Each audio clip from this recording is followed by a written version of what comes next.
Hello मेरे प्यारे साथियों, कैसे हैं आप सभी का स्वागत करता हूं आपके अपने YouTube channel Indian BRD classes में।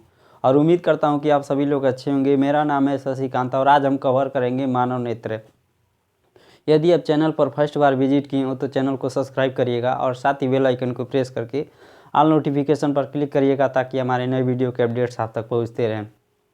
और यदि वीडियो को शेयर नहीं किया है तो अपने भाइयों और बहनों में और जहाँ तक हो सके आप शेयर करिए और कॉपी पेन लेकर तैयार हो जाइए ताकि हम क्लास को जल्द से जल्द स्टार्ट कर सकें। और हेडिंग लगाइएगा मानव नेत्र की रचना।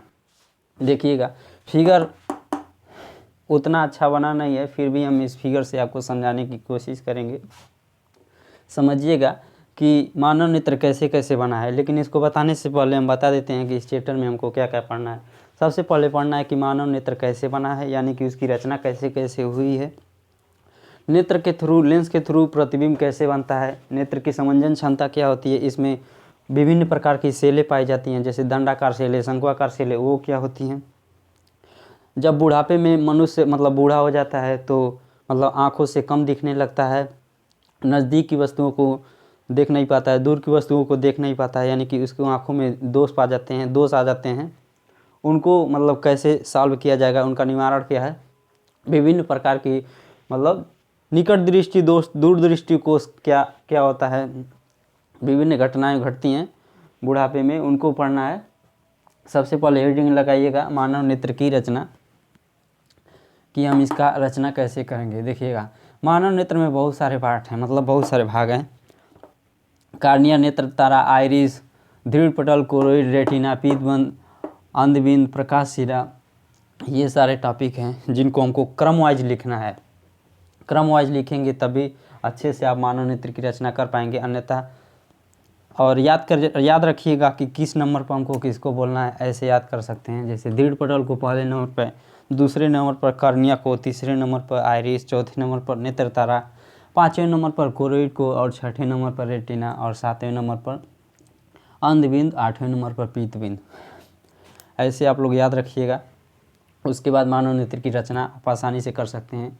देखिएगा, सबसे पहले हम क्या बोल रहे हैं। देखिए, यह नेत्र है, हमारा दृढ़ पटल है। नेत्र का जो सामने वाला भाग होता है वह बहुत दृढ़ मजबूत बनाया गया होता है और अपारदर्शी होता है। अपारदर्शी श्वेत परत का मिलकर बना हुआ होता है, जिसे दृढ़ पटल कहते हैं। फिर से एक बार बता रहा हूँ, नेत्र का जो सामने वाला भाग होता है वह दृढ़ बनता है और अपारदर्शी और श्वेत परत का मिलकर बना हुआ होता है, जिसे दृढ़ पटल कहते हैं। गोले के सामने वाला भाग जो होता है वह पारदर्शी होता है, उभरा हुआ होता है, जिसे कार्निया कहते हैं। नेत्र में प्रकाश कार्निया से होकर जाती है। कार्निया के ठीक पीछे एक रंगीन होता है, ये आइरिस, रंगीन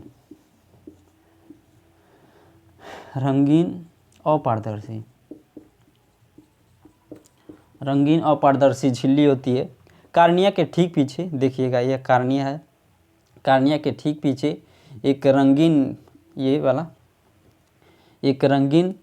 रंगीन अपारदर्शी झिल्ली होती है, जिसे आइरिस कहते हैं। और आइरिस के ठीक बीचों बीच एक छिद्र होता है, जिसे प्यूपिल्स कहते हैं, या फिर नेत्र तारा कह सकते हैं, या फिर पुतली कह सकते हैं। नेत्र तारा अथवा पुतली।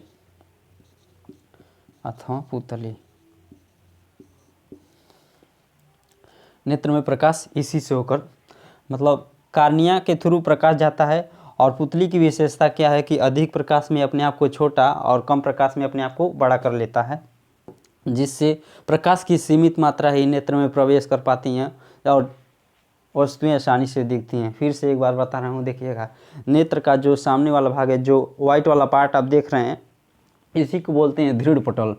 क्या बोलते हैं इसको? दृढ़ पटल। और जो काला काला भाग दिखाई दे रहा है पूरा, यहाँ से, उसको बोलते हैं कार्निया, उसको आइरिस बोलते हैं, आइरिस। और इसको इसके बीच में होता है जो ब्लैक कलर को, उसको बोलते हैं पुतली। वास्तव में प्रकाश पुतली से ही होकर जाता है। और जो आइरिस होता है, यह 3 कलर का हो सकता है। आइरिस हमारा जो सामने वाला पार्ट देख रहे हैं वह 3 कलर का हो सकता है, blue, black, brown. Brown. Iris 3 colour के हो सकते हैं, नीला, ब्लैक और ब्राउन 3 कलर के हो सकते हैं। फिर से एक बार रिपीट करता हूँ, देखिएगा।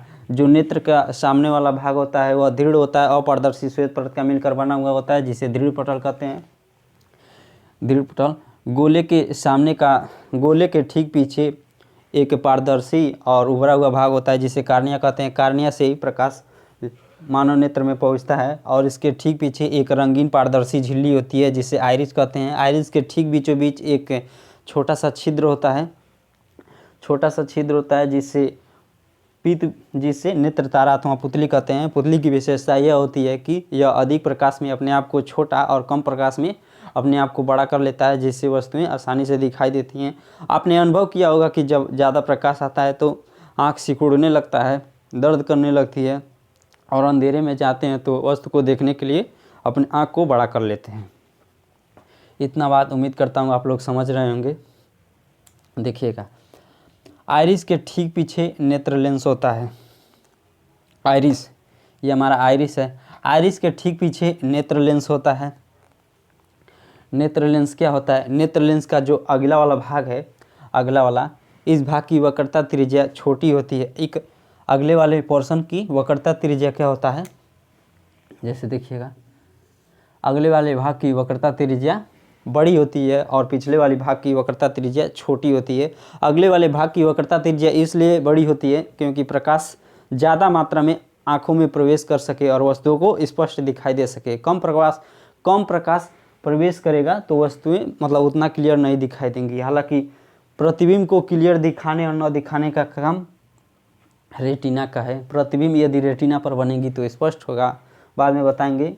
पहले इसको समझिए कि आइरिस के ठीक पीछे नेत्र लेंस होता है और इसके अगले भाग की वक्रता त्रिज्या बड़ी और पिछले भाग की वक्रता त्रिज्या छोटी होती है। नेत्र लेंस कई भागों से, मतलब नेत्र लेंस जो होता है इसको बोलते हैं नेत्र लेंस। नेत्र तारा नहीं, नेत्र लेंस, इसको लिख लीजिएगा, लेंस, नेत्र लेंस। ये जो नेत्र तारा देख रहे हैं आइरिस के ठीक बीचे मतलब बीच वाले भाग को जो छोटा सा दिखता है उसको नेत्र तारा कहते हैं। ये नेत्र लेंस है। नेत्र लेंस के अगले भाग की वक्रता त्रिज्या बड़ी और पिछले भाग की वक्रता त्रिज्या छोटी होती है। नेत्र लेंस विभिन्न प्रकार के परतों से मिलकर बना हुआ होता है।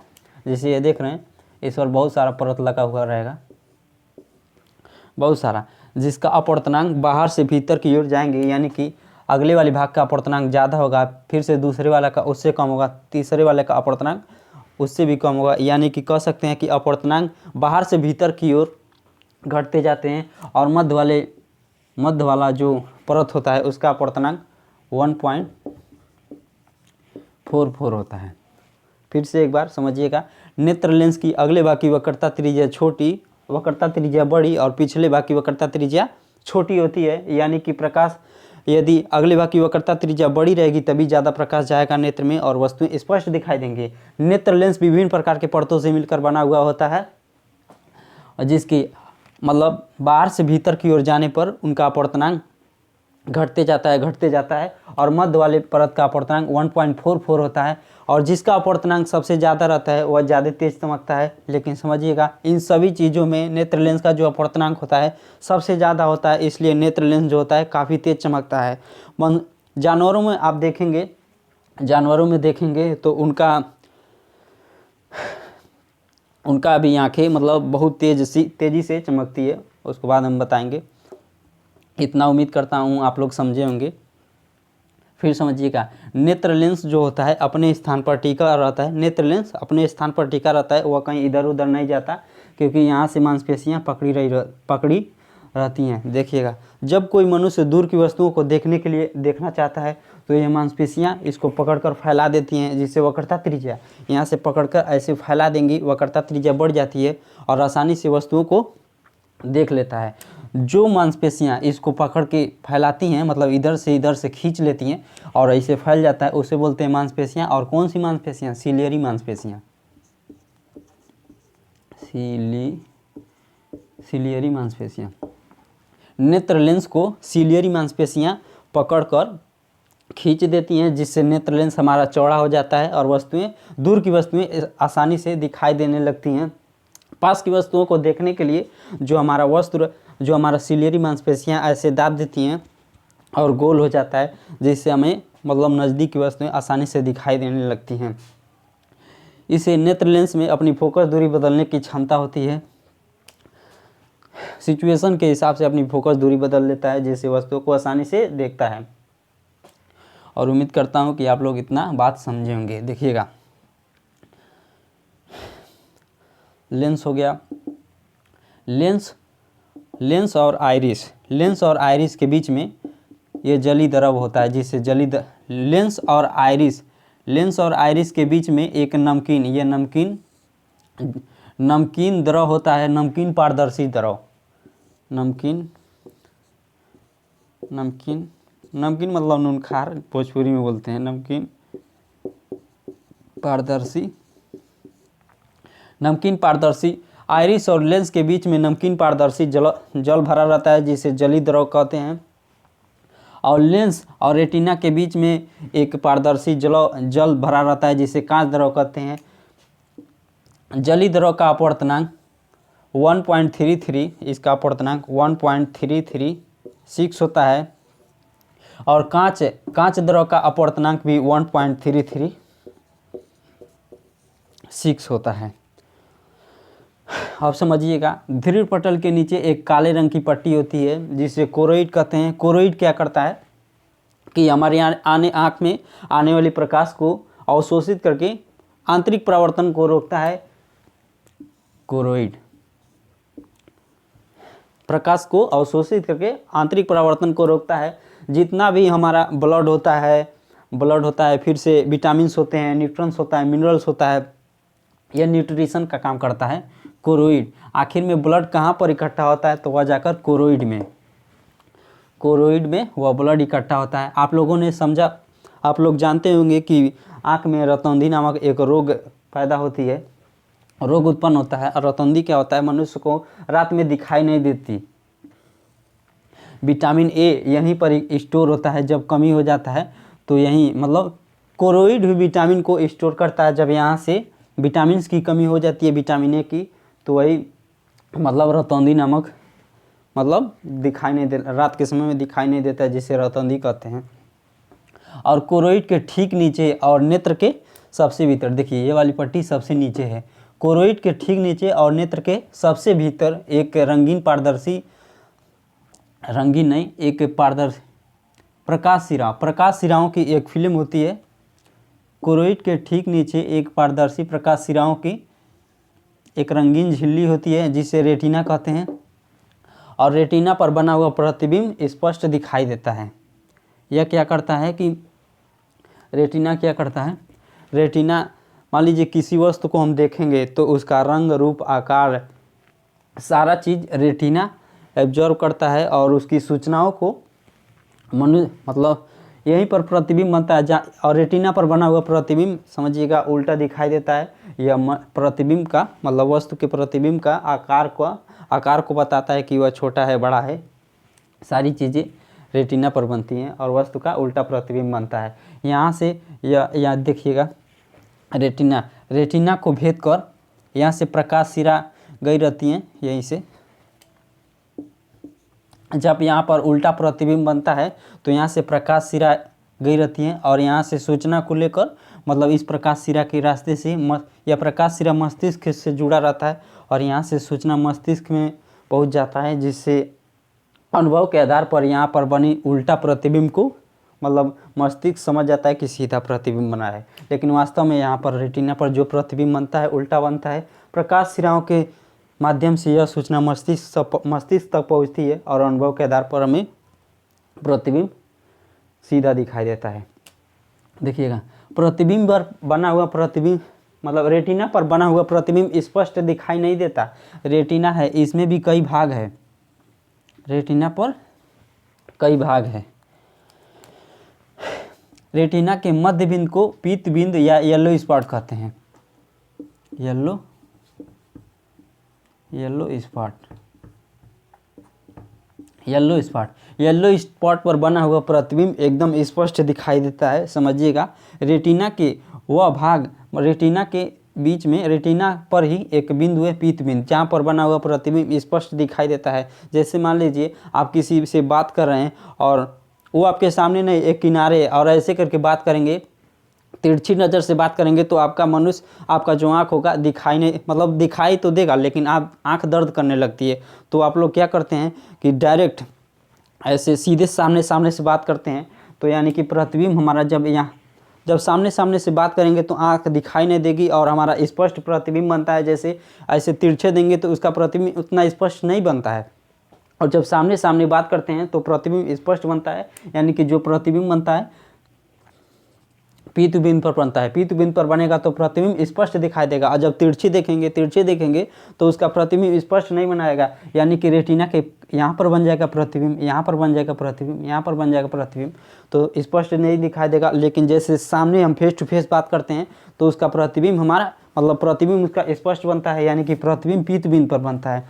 पीत, इस रेटिना में भी एक पार्ट और है, समझिएगा। जैसे तीरंदाज आप देखते हैं कि जब तीर चलाते हैं या फिर जो शूटर होते हैं तो एक आंख बंद करके बंदूक मतलब निशाना लगाते हैं। वो क्या करते हैं कि पीत बिंदु पर नहीं, एक और है, मान लीजिए यहाँ तक पीत बिंदु है, यहाँ तक पीत बिंदु है, यहाँ पर बना हुआ प्रतिबिंब स्पष्ट दिखाई देगा।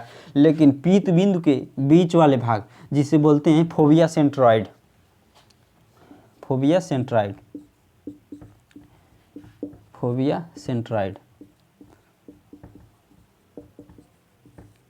पीत बिंदु के मध्य पीत बिंदु है, उसके भी बीच में यदि प्रतिबिंब बनेगा तो एकदम स्पष्ट बनेगा, जिसे फोविया सेंट्रॉइड कहते हैं। जैसे देखिएगा, जो शूटर लोग होते हैं जब निशाना लगाते हैं तो एक आंख बंद कर लेते हैं और कहाँ पर देखते हैं, कहाँ पर अपना प्रतिबिंब बनाते हैं, फोविया सेंट्रॉइड पर, तभी जाकर प्रतिबिंब उनका एकदम क्लियर बनता है। समझिएगा, रेटिना पर बनेगा तो उतना स्पष्ट नहीं बनेगा। आप सामने बात करेंगे यानी कि प्रतिबिंब पीत बिंदु पर बनेगा, स्पष्ट बनेगा। लेकिन जैसे देखिए शूटर, मतलब तीरंदाज जो तीर चलाते हैं या फिर शूटर लोग, वह क्या करते हैं कि एकदम मतलब पूरा दिमाग अस्थिर करके वो निशाना लगाते हैं, एक आंख बंद करके। वो लोग अपना प्रतिबिंब फोविया सेंट्रॉइड पर बनाते हैं, तभी जाकर वह मतलब उस वस्तु को आसानी से अच्छे से उनका प्रतिबिंब मतलब अपने आँख में बना लेते हैं, तब जाकर शूट करते हैं, अन्यथा मतलब वो शूट नहीं कर पाते हैं। यानी कि फोविया सेंट्रॉइड पर सबसे मतलब स्पष्ट प्रतिबिंब बनता है, उससे कम स्पष्ट पीत बिंदु पर, और सबसे कम स्पष्ट पर, सबसे कम रेटिना पर बनता है।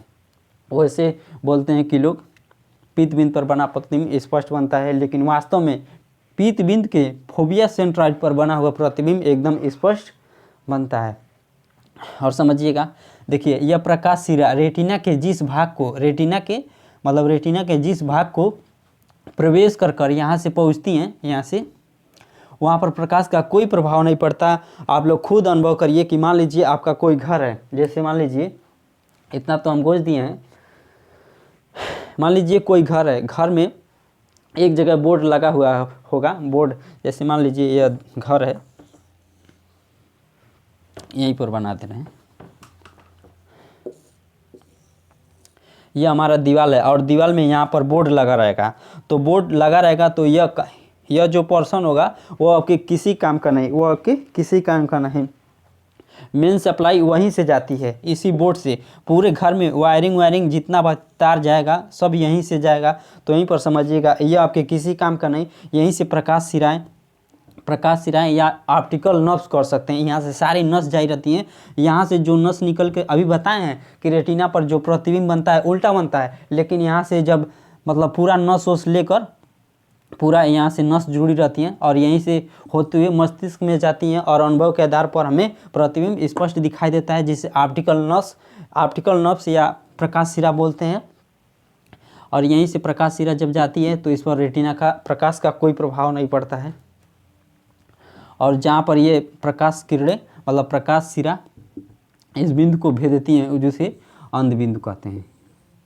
ऑप्टिकल नर्व्स या प्रकाश सिरा रेटिना के जिस भाग को भेदती हैं उसे अंध बिंदु कहते हैं। उम्मीद करता हूँ इतना बात आप लोग समझे होंगे। समझिएगा, जो दृढ़ पटल होता है, आप देखिएगा या दृढ़ पटल, जो वाइट वाला पोर्शन है, वाइट वाला पोर्शन जब कोई मतलब चोट लग जाती है तो लाल हो जाता है, जिसे कंजक्टिवा कहते हैं, कंजक्टिवा। आप लोगों ने कभी अनुभव किया होगा कि जो चोट वोट लग जाती है तो वाइट वाला पोर्शन लाल हो जाता है, जिसे दृढ़ पटल को तो स्क्लेरा बोलते हैं, लेकिन घाव लग जाने पर कंजक्टिवा बोलते हैं, लाल हो जाता है। देखिएगा, समझिएगा, यह जो कांच द्रव है आखिर में इसका क्या काम है, इसका क्या काम है, यह जो जल है उसका क्या काम है, समझिएगा। जैसे मान लीजिए हमारा नेत्र क्यों गोल है, क्यों नेत्र गोल है, उसको समझिएगा। देखिए, जो कांच द्रव, पहले इसको समझिएगा, मानव नेत्र में जो लेंस है, जो लेंस है और जो रेटिना है, रेटिना पर प्रतिबिंब स्पष्ट बनता है, आप लोग जानते हैं, और लेंस नेत्र के लिए काफ़ी महत्वपूर्ण है। लेंस को बचाने के लिए इस जल का भर दिया जाता है, लेंस को बचाने के लिए जल भरा रहता है, नमकीन जल जिसे जली द्रव कहते हैं। जल का यही कार्य कि नेत्र को बचाए रखना। तो प्रश्न पूछता है कि लेंस को बचाने के लिए किस जल का, जली द्रव का प्रयोग किया जाता है। फिर से पूछेगा, लेंस और आइरिस के बीच में कौन सा जल, जली द्रव, या एक्टिवा ह्यूमरस बोलते हैं, एक्टिवा ह्यूमरस। और देखिएगा, लेंस और रेटिना के बीच में जो जल भरा है उसे बोलते हैं कांच द्रव या vitreous humour, vitreous humour, vitreous humour, humour. यह क्या करता है, रेटिना को बचाए रखता है, क्योंकि लेंस और रेटिना काफ़ी महत्वपूर्ण है नेत्र में। लेंस को बचाने के लिए जली द्रव का प्रयोग किया जाता है और रेटिना को बचाने के लिए कांच द्रव का प्रयोग किया जाता है। पूछेगा कि कांच द्रव किसके बीच में रहता है, तो हम बताएंगे कि रेटिना और लेंस के बीच में। यह 1 नंबर के प्रश्न में पूछ सकता है, लेकिन जब इसकी रचना आएगी तो टोटल 5 से 6 नंबर में पूछेगा, जो अभी हम बताए हैं। और पूछिए, समझिएगा कि आखिर में देखिएगा जो नेत्र है गोल क्यों है, अनुभव करिए। जैसे देखिए, इसमें तो कोई हड्डी उड्डी नहीं रहता है, फिर भी गोल है।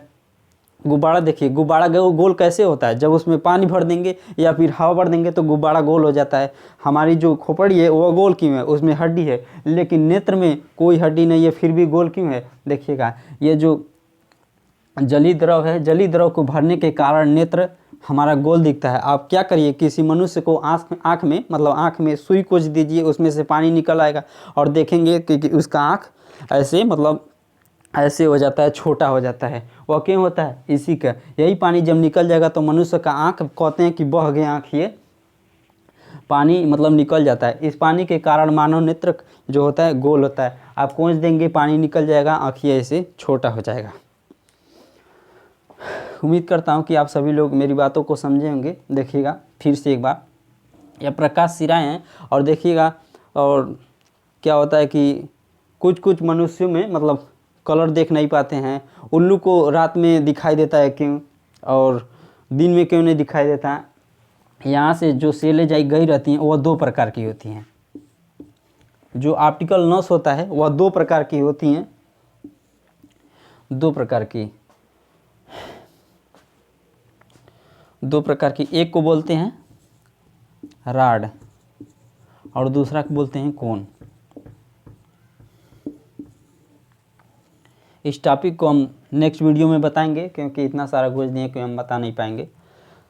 कोन क्या होता है कि कोन रंग के लिए रंग से संबंधित होता है, और राड जो होता है लाइट को बताता है, लाइट और डार्कनेस को, यानी रात उजाला और अंधेरा को बताता है। और जो कोन होता है रंगों को बताता है, रंगों को प्रभावित करता है। इसको हम नेक्स्ट वीडियो में बताएंगे। फिर से एक बार पूरा रिवाइज कर देते हैं। देखिए, नेत्र का जो नेत्र का गोला दृढ़ और अपारदर्शी श्वेत परत से मिलकर बना हुआ होता है, जिसे दृढ़ पटल कहते हैं। याद रखिएगा, नंबरिंग आप लोग याद रखिएगा, नंबरिंग याद रखेंगे तभी इसकी रचना कर पाएंगे, अन्यथा आप गलत मतलब क्रम वाइज नहीं करेंगे। नेत्र का गोला दृढ़ और अपारदर्शी श्वेत परत से मिलकर बना हुआ होता है, जिसे दृढ़ पटल कहते हैं।